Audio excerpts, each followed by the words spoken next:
On today's episode, Dr. Liz and I are joined by therapist Shane Birkel. We'll dive into the personal growth that happens inside of relationships, the dynamics of connection seekers and safety seekers, and what it really means to create emotional safety with your partner. We'll also explore practical communication strategies, the role of consent in conversations, and how couples can deepen their connection by understanding each other's emotional reality. Our guest Shane Birkel is a licensed marriage and family therapist and works primarily with couples and emotionally avoidant men. He hosts a weekly podcast called The Couples Therapist Couch that is all about the practice of couples therapy. He is the creator of the Couples Therapist Inner Circle, which is a membership site supporting therapists in their work with couples. We hope you enjoy the show.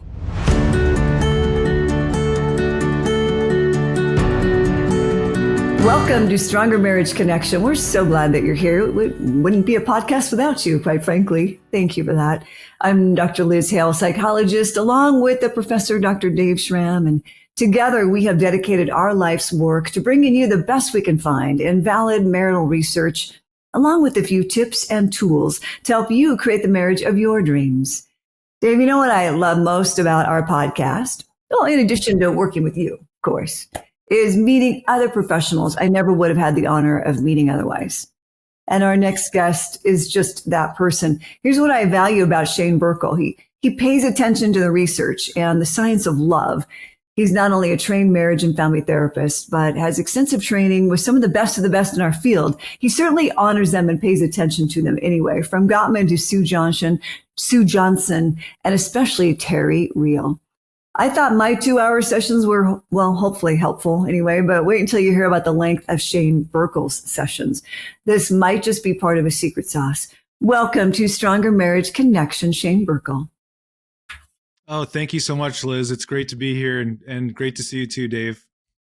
It's just such a pleasure. You work with couples every day, Shane, as well as therapists who work with couples every day.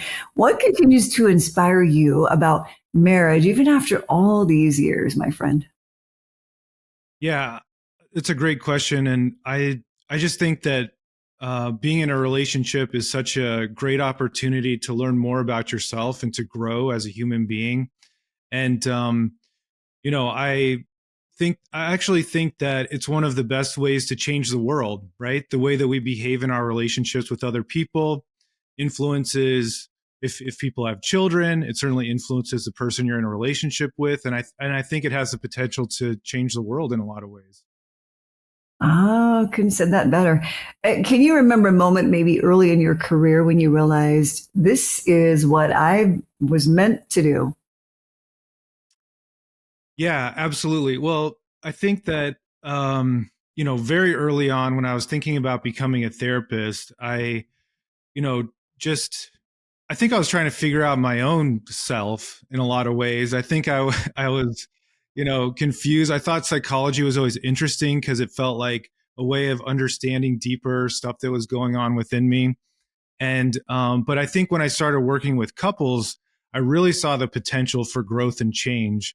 And I had these experiences, where I would be working with individuals and it would feel like, I don't feel like I'm getting quite the whole story. And then once I started working with couples, it felt like, oh my gosh, we can make progress so much more quickly when we have the whole picture here. I have thought that so many times. It feels like for me sometimes, Shane, that I have a co-therapist in the room, right? Somebody else who can say, yeah, I kind of agree. And that's really how it feels for me. It's like magic to me. I feel a little frustrated sometimes doing individual therapy for that very reason. And okay, so Shane, please go ahead and tell Dave and our listeners and viewers about the length of your sessions. Yeah, absolutely. I try to encourage everybody to start with a 6-hour intensive. And I mean, sometimes we'll take a lunch break in the middle there. But to me, it just helps get traction for people, and I think a lot of people have the mindset that, you're going to meet every week for 50 minutes or something like the traditional therapy setup. And I do that. I do that with a lot of people. And, but I feel like oftentimes, the second week, the third week, the fourth week, it takes us half the session just to sort of like recap and start getting back into what we had talked about before and getting into the deeper themes. And when we have those 6 hours, it just feels like we gain traction and we can keep getting deeper and deeper. And it feels incredibly helpful for the couples. I love it. I love it. Good Yeah, for that's you. awesome. Shane, we've seen in your work, Shane, that you talk about connection seekers and safety seekers. Can you please explain these roles and how partners can begin recognizing themselves in these patterns? Yeah, absolutely. And I think it's a great question. I think all of us are, as an individual, are seeking, how do I connect with someone and still feel safe, right? So we have both of those things going on at the same time. Now, I do think some people have a harder. Maybe it's like a spectrum, right? There are people who are a little bit more avoidant or protective of their emotional reality, and there are people who are a little bit more pursuing and looking for that connection with someone else. And I think it becomes a challenge for a lot of couples. I mean, I think it can create um, a dynamic that's not healthy. I mean, I think these people find each other for a reason, because when it works well, it's great. But sometimes it can create that dynamic that doesn't feel super healthy for people if they don't have the skills to communicate about it and notice it and kind of step to the outside and look at it. um, but a lot of times, one partner will be seeking that connection, will want to talk more about the problems, talk more about the issues. Let's get to the bottom of things. The other person will interpret that as conflict, and they'll feel like, I this means that there's something unsafe happening if you're talking about all the problems. So I'm going to try to avoid that. I'm going to try to keep the peace, right? And neither person is right or wrong, right? They both have good intentions, but oftentimes it creates this sort of push pull dynamic where, one person is, the more one person tries to seek those conversations, the more the other person pulls away. And the more the other person pulls away, the more anxious the other person becomes and wants to talk about it. So it's important for couples to sort of recognize and acknowledge it. Mm, Yeah, well yeah. said. Yeah. Describe that a little bit more. I mean, that safety.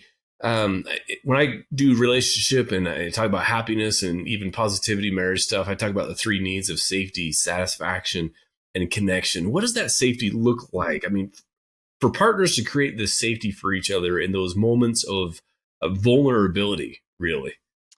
Yeah, absolutely. And I would say the way I would say it is that we have to create safety for ourselves first and foremost.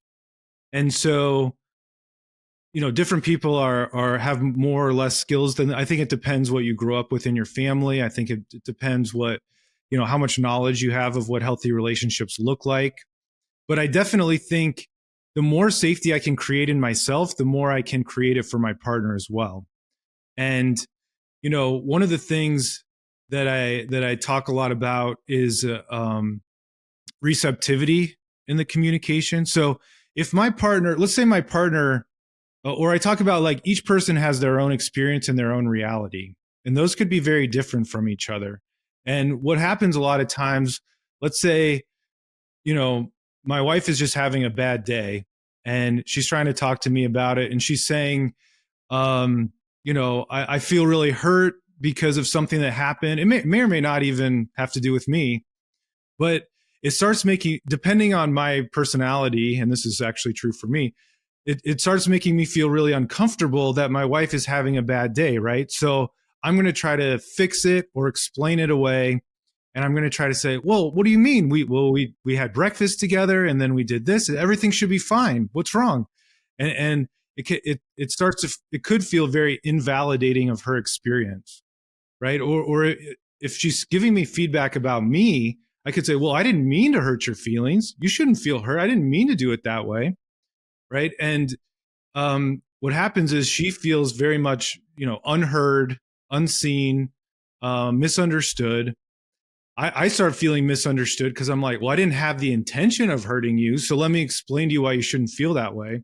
And I think people get really stuck in that, and then they don't know what to do with the communication at that point. And I think, one of the things I try to teach people is about that receptivity. Like, my partner's reality is her reality. It doesn't matter whether I agree with it, or it doesn't matter whether I see it the same way or remember it the same way. She has the right to her experience and her reality. And my job as a listener, if I want to create safety for her, I want to do everything I can to try to, at least for the moment. I mean, my stuff is just as important as hers. But if she's distressed in that moment, do I have the ability to kind of set aside my stuff, the things I might be hurt about or whatever, and to tune in to what's going on for her, to be able to say, my job is to take in her reality, to create space for her to have whatever feelings, whatever things she's experiencing in that moment, to come to it with compassion, with curiosity, and try to make her feel heard and seen and understood. It doesn't mean I have to agree with her. It doesn't mean I have to agree to do anything I don't want to do. But it's just about how do I make her feel heard as the first step in the conversation. I love that. Very helpful. Thank you. And so that might look like what, Shane? Do you mind? Besides saying, what do you mean you have a bad day? We had breakfast, we had this, that. Can you just give us a quick example of what the other would look like, please? The validating? Yeah, absolutely. Yeah. So I might say, oh my gosh, I'm so sorry you're having a bad day. What's going on? Right. I want to move into, I want to validate, right? Or I could say, you know what? It makes sense that you're upset. I was running 15 minutes late. If I can add some accountability, that's always helpful. There's that option.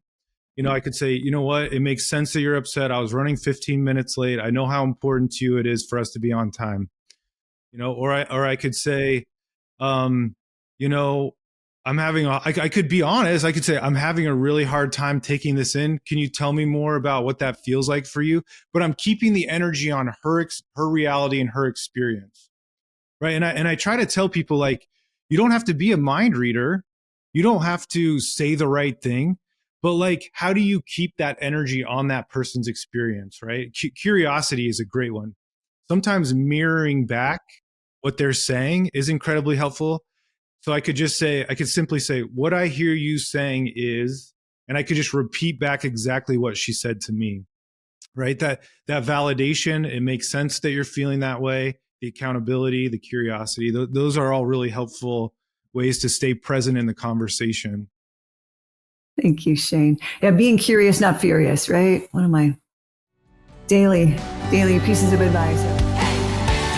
We'll be right back after this brief message.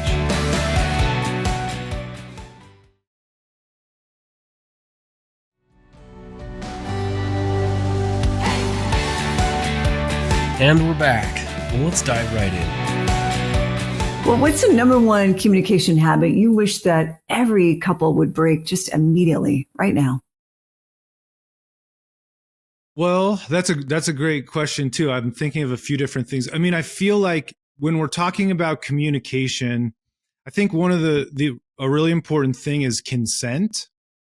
Consent, like each person feels like they're consenting to the same type of conversation. So let's flip the script. Let's say I'm feeling really upset and I approach my wife because I want to talk about it.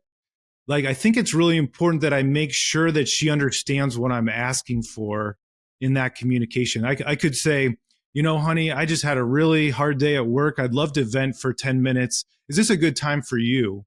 Right. So that she knows she's then has the ability. She could say, you know what? I'm in the middle of a bunch of different things. Can we do this a little bit later?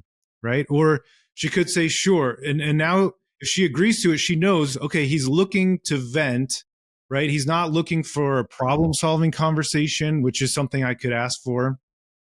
But I think just saying well, it's good to recognize like there's a speaker and a listener, and the speaker, well, let me say this, the listener, the job of the listener is much more difficult than the speaker. The speaker is the one who's sharing their reality. The listener is the one who needs to tune in to create space for the speaker. And so if I want to be the speaker, it's really important that my partner knows what's happening here. And, sometimes it's helpful to put parameters around it. And I know this can feel kind of artificially constructed to some people, but it's important so that we know what we're consenting to. Like, hey, for the next 30 minutes, do you have the ability to be present because, or to be the listener for me because I'm really experiencing a lot. And I think even if I'm the speaker, I need to take responsibility for the way I'm sharing things and make sure I'm speaking from the place of, this is my reality. This is my perspective. This is what's going on for me. This is how I feel. Instead of the blame and criticism and judgment that might creep out. Yeah. Oh, that's nice. Very good. When those emotions do run high, like in a fight, what's your favorite pause button technique that you find works really well, Shane? Yeah, I mean, sometimes I tell people that, I think it's important for people to understand how our nervous systems work. When if it's starting to feel like an argument or even a fight, and I'm saying things that I normally wouldn't say to the person who I love more than anyone else in the world, it's important to recognize that and say, you know what, there's nothing helpful is going to happen at this point. You might say there's two speakers and no listeners happening at that moment. And possibly, I know there are times where neither person has the ability to be the listener, right? Both people's nervous systems are heightened. It just feels too stressful. And if we're not treating each other with full respect, then I would say it might be the most helpful thing might be to take a timeout. And one of the things I tell people that taking a timeout is very different than turning your back on someone and sort of like stomping out and slamming the door. That's different, right? Where I'm almost doing it to punish my partner. Taking a healthy timeout is something that I think it's helpful when you're calm and relaxed, like when things are going well in your relationship, that you and your partner sort of discuss like, hey, maybe that was a tough argument a week ago. Let's talk about what happens if we were ever to get in an argument like that again. Let's talk about what the timeout plan looks like. Where if I start getting heightened and I'm saying things that I really wish I wasn't saying, it's probably better that we take a timeout. And what it means is I love you and I care about you and I don't want to keep going down this path in the way we're talking to each other. And sometimes I encourage people to think of a word, like some just random word. Like I remember this couple came up with watermelon. That was the word for them. That if they, because they can't think of the right things to say in the moment. And so if they said watermelon, what it meant was, I love you and I care about you and I need to go take a timeout because I'm not showing up in the way that I want to right now. And the other really important thing about if you request space to take a timeout, the important thing is to come back to the conversation or to at least check in. So I recommend within about 30 minutes to at least check in. Now, in 30 minutes, I can still say, you know what, I'm still really heightened. I don't think I can come back yet, but I'm just checking in. I hope you're okay. And then maybe come back to it in a couple hours, or if you have to wait till the next day. But there's that checking in process, because some people who are more on the emotionally avoidant side of things just sort of disappear, and they don't, you might not hear from them for a few days, and their partner tends to have a lot of fear, like, when are we ever going to come back to the conversation? What's going on? We didn't repair. What's happening? And so it's good to have that as part of the plan, that we're going to keep checking in with each other. Yeah, excellent. Shane, you're a fan of Terry Real's relational life therapy, or RLT. What makes RLT different from traditional marriage counseling? One of the things that I love about RLT is the idea of speaking truth with love. I think there are a lot of, in my experience, there are a lot of therapists who sort of have this idea that we're going to spend several sessions building rapport, right? I don't want to offend anyone. I don't want to say the wrong thing. So I'm going to really make sure that I'm avoiding conflict with the people I'm working with. And sometimes what happens is, well, I would say I want to honor my clients enough to tell them the truth about what I'm seeing. And the more I can do that with love and compassion, the better. Right. So the first thing I want to ask people is, what do they really want? Because once they tell me what they really want, then like when I want to tell them something that's going to be hard for them to hear, if I want to tell them like, hey, listen, you're doing these things that are completely ruining your relationship. I want to connect it to what they told me they wanted, right? So then I want to say, you mentioned that you wanted your partner to be a lot more warm and connected with you. I have some ideas of the things that you're doing that's getting in the way of that. Would you like to hear more about that? So I'm not going to back down from telling them the ways that they're messing up, so to speak. I really want to. Those are the things that are going to move the needle in their relationship. But I'm trying to figure out a way to do it with compassion and love, because I feel like I want them to know I'm on their team. Like I want the same thing they do. And if I hold back because I'm afraid of their reaction, then it's not going to be helpful to anybody. Now, that being said, I've had people walk out on me because they don't like the feedback I'm giving them. But to me, it's like, I feel better about the way that I can say that I did my best and I tried to express truth to them, and maybe they're going to take that and, let it sort of sink in over time. But I think I want to honor them by giving them the truth of what I'm seeing in front of me.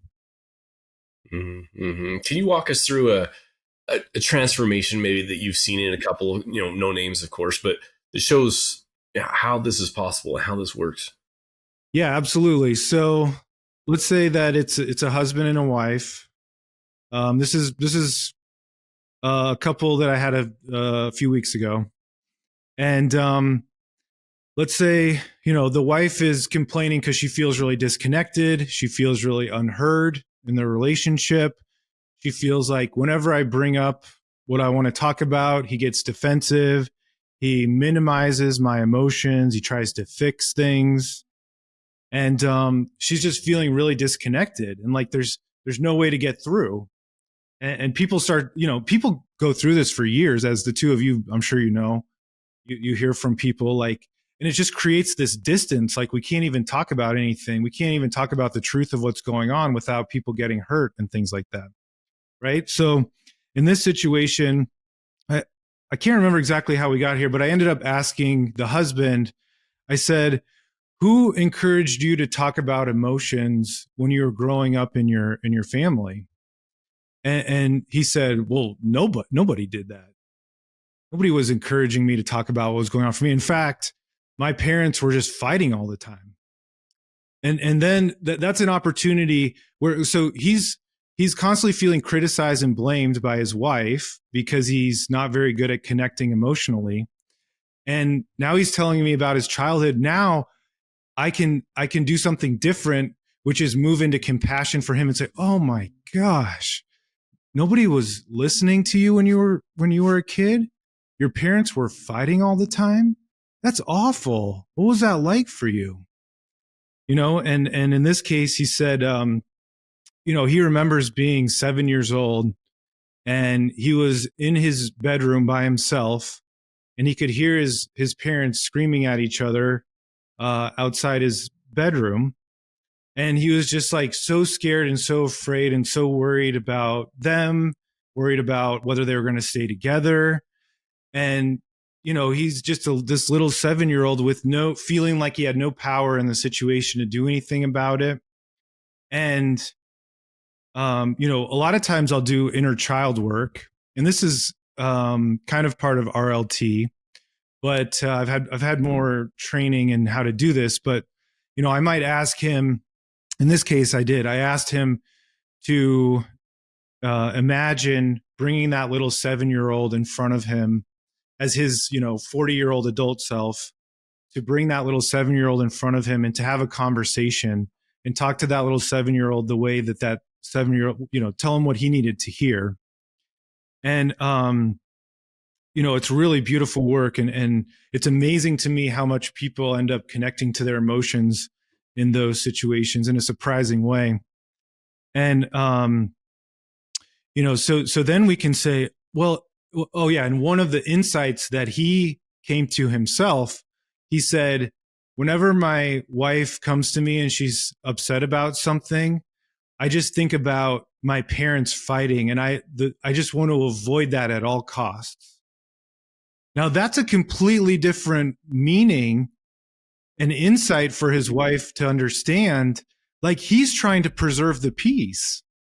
He's not trying to make you feel minimized or invalidated or dismissed, to understand, like, of course, and then I can say, of course, that's what you want to do. Of course, that little boy just wants to protect the peace at all costs. That makes so much sense. Right. And then I can, I often teach people, and I was teaching him.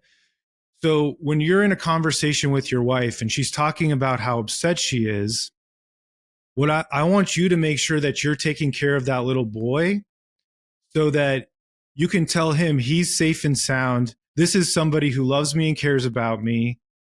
And you're going to stand behind me as my adult self, am going to have this conversation with my wife. And so that, you're sort of bringing people into their best self, or their conscious self, I would say, that as an adult, I can see that my wife talking about what she's upset about is not a threat, and we sort of reframe that. This is something that she's trying to share with you to be helpful to the relationship. And then I taught him about good listening skills, like we talked about a few minutes ago, about how to take in her perspective, how to listen to what's going on for her, that's his job. And that's what will lead to the peace that he's seeking. Right. And then I can turn to her and I can say, hey, listen, now you know a little bit more about what happened for him growing up. Here's how, excuse me, here's how you can be really respectful as a speaker. Here's how you can share what's going on for you in a way that's not criticizing, it's not blaming, but you can simply share, this is my reality, my perspective, this is what's going on for me. And then you can kind of just work, you're working that communication. And that's why I love doing the 6 hours. Sometimes we have time to go into both people's childhood realities, like understand more about each of their woundings and how those are showing up in that couple's dynamic. And how do we teach each person how to take care of those parts of themselves so that they can show up as their full adult conscious selves in the relationship with each other. We'll be right back after this brief message.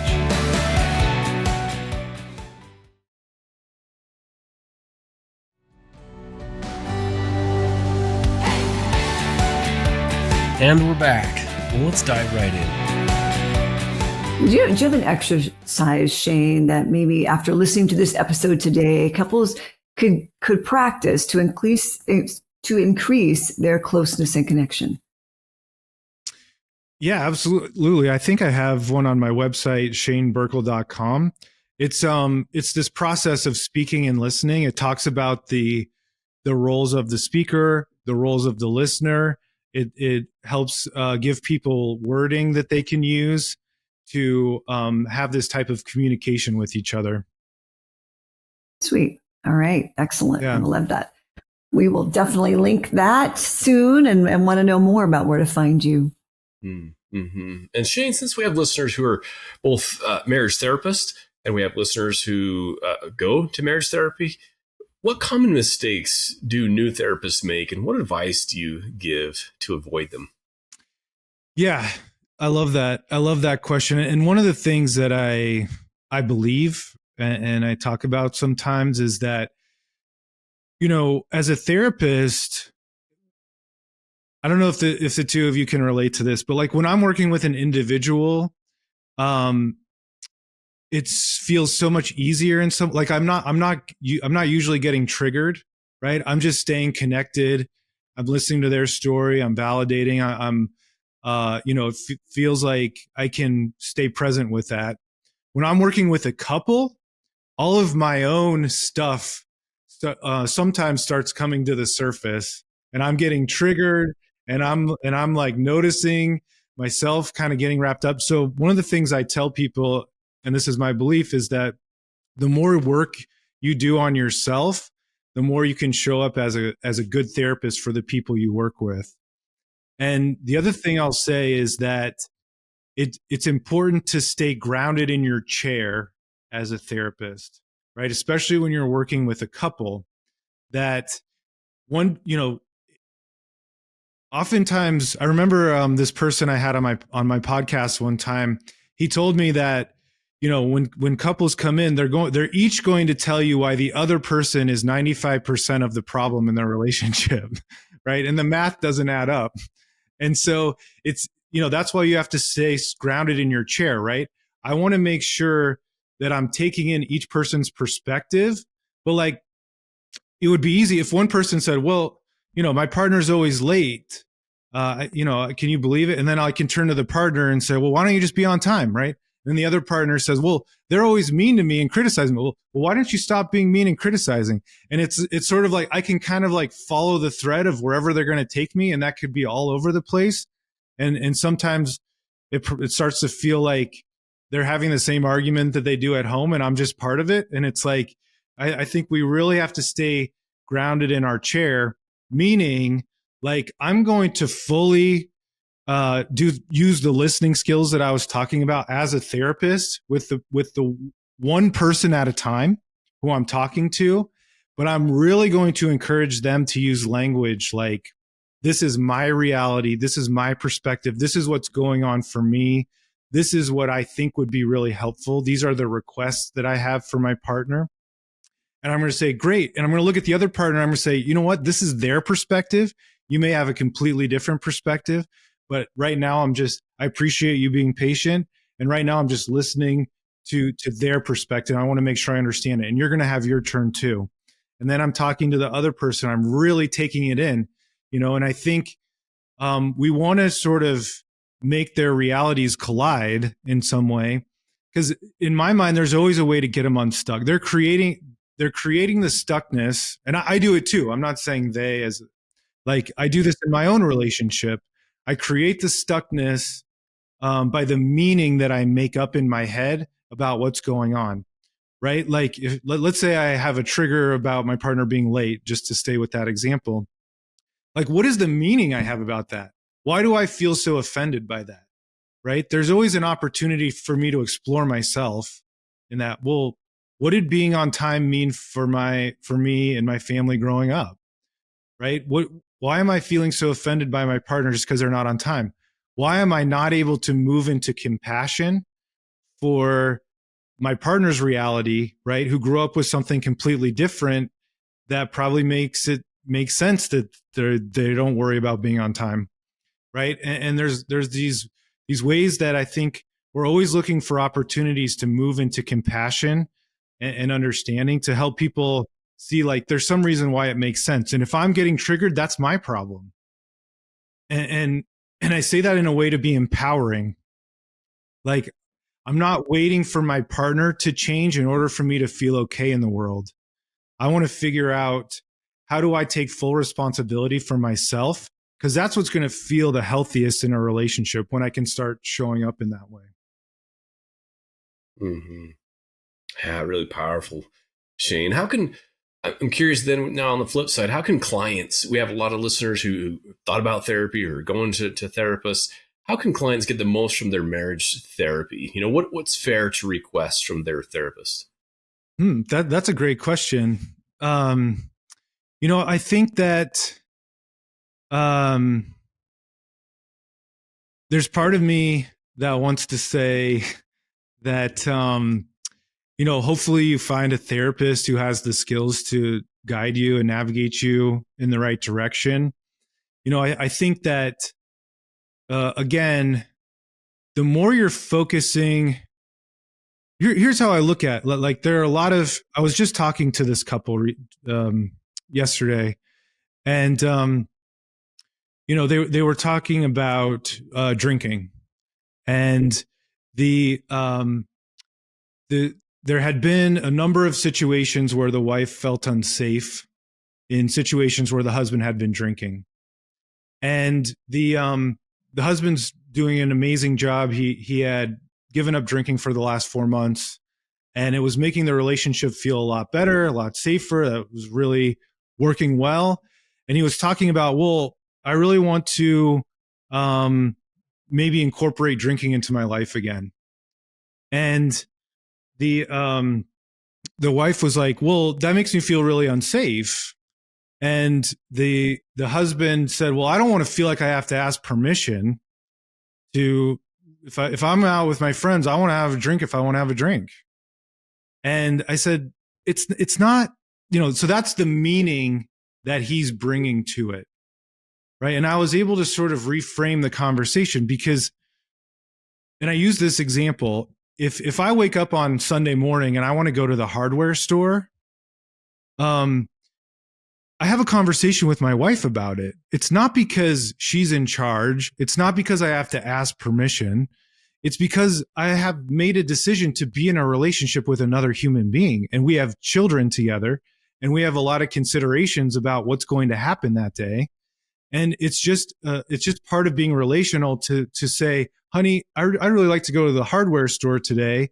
What does our schedule look like, right? Or what did you have in mind that you wanted to get done? Or would you like to go with me?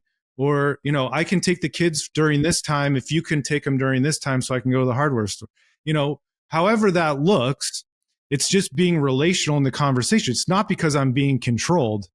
Now, I'm giving this example to sort of to shed light on the fact that all of us have these triggers or meaning that's going on in our head. Like, here are the things that my partner is doing that's preventing me from what I want in my life.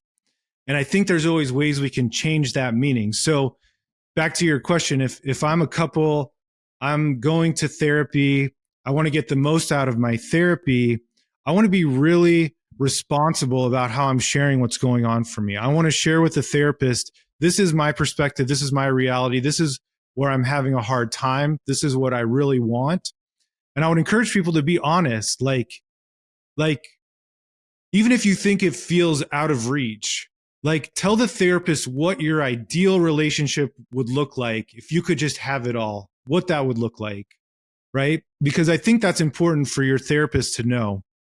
And don't hold back on that. And if it feels like there's too many things that have been getting in the way of that, that's okay, right? I think it's important for people to have a vision, and hopefully that the couple can create a shared vision. That might be more difficult, but hopefully the therapist can guide you toward that, so that you both have a clear sense of like, what are each of, like when we leave this therapy office, we have to go back to our day-to-day lives for the next week or 2 weeks or whatever.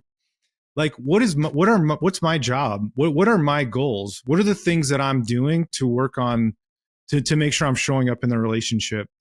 And the things that my partner is doing might be very different. They might have very different things that they're working on and that they're doing. And that's okay. But I'm only focusing on success is defined by whether I'm following through on myself, not whether, my partner is doing what they're supposed to do or not. We'll be right back after this brief message.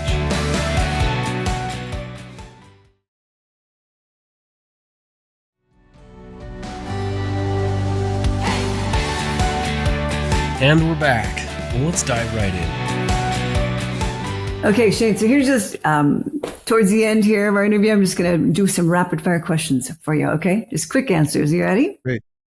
Great. What's a relationship myth you wish would disappear forever?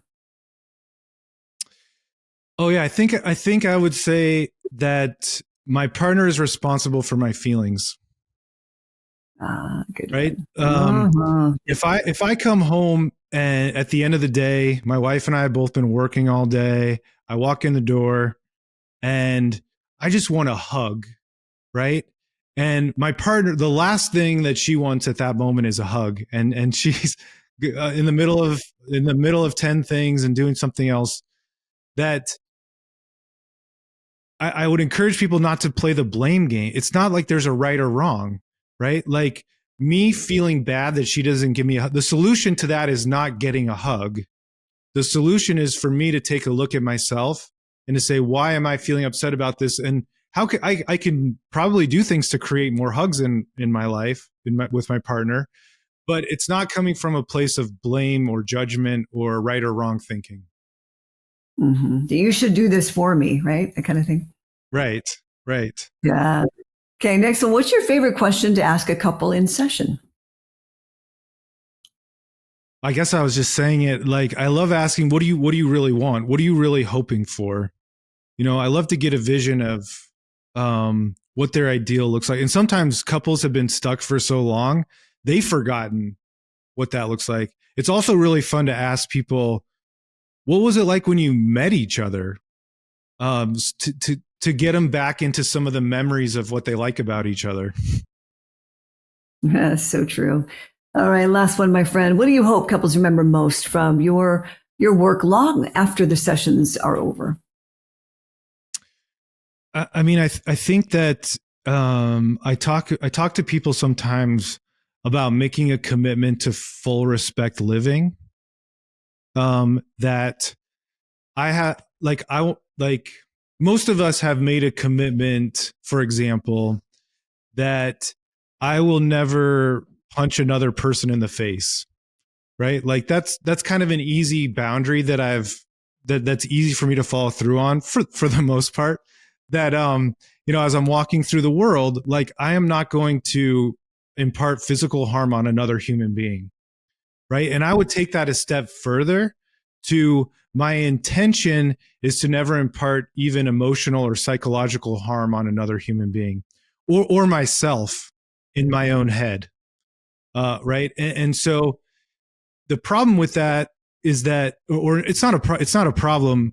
I just want people to have flexibility around that because inevitably I do things that are hurtful to my partner or to my kids or to other people.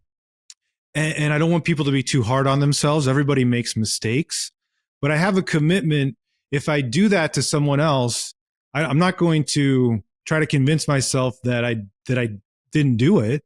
I want to try to be accountable and show up in a respectful way and listen and repair and apologize. And but I'm trying to make a commitment as I move through the world, no matter what, no matter how my wife is talking to me or how I perceive that she's talking to me. I'm not going to move away from my commitment to being fully respectful in the way that I show up at all times. Mm-hmm. To self and to others. I think that's really, very cool. You have so much to share with the world, dear Shane. Where can our listeners go to find out more about you and the tremendous resources you offer? Yeah, absolutely. I mean, I have a podcast called The Couples Therapist Couch that there's, I forget, over 250 episodes at this point. People can go and look at the titles and see what resonates for them and learn more about how to have a healthy relationship, or if you're a therapist, how to work with couples. And for therapists, I also do a lot of teaching of therapists. I have a membership called the Couples Therapist Inner Circle, where I teach therapists how to work with couples. And the website is couplestherapistcouch.com. I love that. We're going to put that on our contact, we're going to put that contact on our show notes for an easy find, Shane. Thank you for that. Hey, Shane, as we wrap up, we like to ask each of our guests a couple of questions, starting with the first one in honor of the name of our podcast, Stronger Marriage Connection. What do you feel like is a key to a stronger marriage connection? Yeah, absolutely. I mean, I think I think one of the challenges is like, how do I feel the freedom for myself as a human being in the context of being in a relationship, like the hardware example I described, right? And I think that can be a challenge for people. So how do I have a lot of consideration for my partner and try to move into compassion for their reality? But also, how do I have a voice about what's important to me? And how do I do that with respect? Mm-hmm. Yeah, that's really wise. Love it. Love it. And the second question, we call it our takeaway of the day. If you have a take-home message from our discussion, something you want our listeners to remember, what would that be? Yeah, I guess along the lines of what we're talking about, I think part of it comes from the idea that I believe every single human being is inherently valuable, right? So every single human being is worthy. And so, especially if you're talking about the person that you're sharing your life with, Like, how do I make them feel valued? How do I be considerate of what's going on for them? And also on my side of it, how do I value myself and feel worthy enough to have a voice about what's important to me and what I want, and have boundaries, right? If I do feel hurt by my partner, to have healthy boundaries and say, hey, this isn't working for me, because that's a very authentic, respectful thing for people to do as well. And that's an example of valuing myself in the context of the relationship. Mm-hmm. Yeah, love it. What about you, Liz? What's your takeaway of the day today with Shane Birkel? Yeah, there's many things here, but I really love that phrase of full respect living. You know, as doctors often make that promise of do no harm, right? And I think for all of us as therapists, even, we want to do no harm, whether that's to ourselves or to another. I really love that. When I'm on my partner's back, usually it's because I'm on my own back too. So to kind of get off my own back to be a better partner, it seems like. What about you, Dave? What's your greatest takeaway from our time today with Shane Birkel? Yeah, Shane, this has been really helpful. I love this as I've been kind of thinking about stewing on this idea that each of us has a story, right? A story from the past, or story. We're creating a story right now. That example that you shared, the husband, not wanting to really, it's difficult to emotionally connect and sharing my emotions. But for her to hear that story, I think it creates understanding. And I think understanding can lead to empathy and compassion, and seeing someone differently. They feel differently. We treat them differently when we can aim for understanding of each other's stories. I think, and then sometimes we can get stuck on behaviors, not look at some of this these deep needs, right? And some of those stem from our stories. So that really stood out to me today, Shane. So thank you. Absolutely. Well, Shane, you've been very generous with your time and your expertise. We could go for hours and hours, my friend, but we thank you sincerely for coming on and sharing so much wisdom with us today. Yeah, thank you so much for having me. This has been a great conversation. It's so fun to talk about relationships with other people in the field. Yeah, it's a joy for us as well, my friend. Well, all right. Friends, thanks for joining us this time, and we will see you next time on another episode of Stronger Marriage Connection Podcast. And remember, it's the small things that create a stronger marriage connection. Take really good care of you and each other now. Bye-bye. Thanks for joining us today. Hey, do us a favor and take a second to subscribe to our podcast and the Utah Marriage Commission YouTube channel at Utah Marriage Commission, where you can watch this and every episode of the show. Be sure to smash the like button, leave a comment, and share this episode with a friend. You can also follow and interact with us on Instagram at Stronger Marriage Life and Facebook at Stronger Marriage. So be sure to share with us which topics you loved or which guests we should have on the show next. If you want even more resources to improve your marriage or relationship connection, visit strongermarriage.org, where you'll find free workshops, e-courses, in-depth webinars, relationship surveys, and more. Each episode of Stronger Marriage Connection is hosted and sponsored by the Utah Marriage Commission at Utah State University. And finally, a big thanks to our producer, Rex Polanis, and the team at Utah State University, and you, our audience. You make this show possible. The opinions, findings, conclusions, and recommendations expressed in this podcast do not necessarily reflect the views of the Utah Marriage Commission.